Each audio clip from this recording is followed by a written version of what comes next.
Thousands of years ago, a man named Shun was living in a primitive part of China, and he seemed like everyone else there. But he wasn't like them. And here's the main thing that made Shun so different from others. Whenever he came across a good person, good act, good word, etc., it really got his attention. He tried to be around it. He learned from it. There wasn't much where Shun lived. There was a limited variety of people, no books, and of course no radio, TV, or internet. But Shun learned what he needed to learn by really using what he had around him. A lot of people have much more to use than Shun did. But that doesn't mean they use it and do what Shun did. Shun really, really, really loved what was good. And that's one of the reasons why he became a complete person and emperor of China. He learned from others, and he learned from a variety of people. Confucius was the same way. He lived in China over 1,000 years after Shun, and he learned from Shun's example and followed his way. Like Shun, Confucius learned a lot from a wide variety of people. Why do we need to learn a lot from a wide variety of people? Because of the way we are and the way the rest of the world is. We need to learn from something outside ourselves.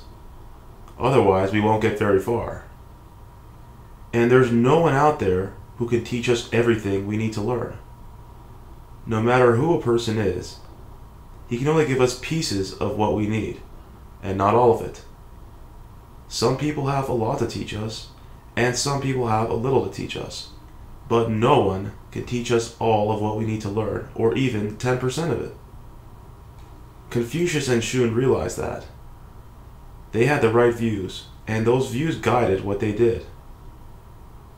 Sometimes we're tricked into thinking that we don't need to learn from what's outside ourselves, or that it's enough to learn mainly from one or a few people. We don't realize that it's impossible to become a really good, well-rounded person like that. Instead, we think the opposite is true, and that by looking within ourselves and or by learning from very few people, we'll become good and well-rounded. That idea is mostly wrong, but there's some truth to it. It's true that sometimes we need to look within ourselves, and it's also true that there are some people who have more to teach us than others. But people often go too far with those ideas, and it causes a lot of problems.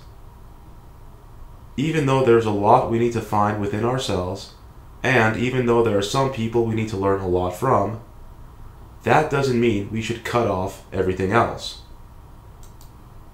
This is something that Confucius and Shun knew, but very few others do. You could say that it's one of the secrets of the way, even though it's very obvious and simple.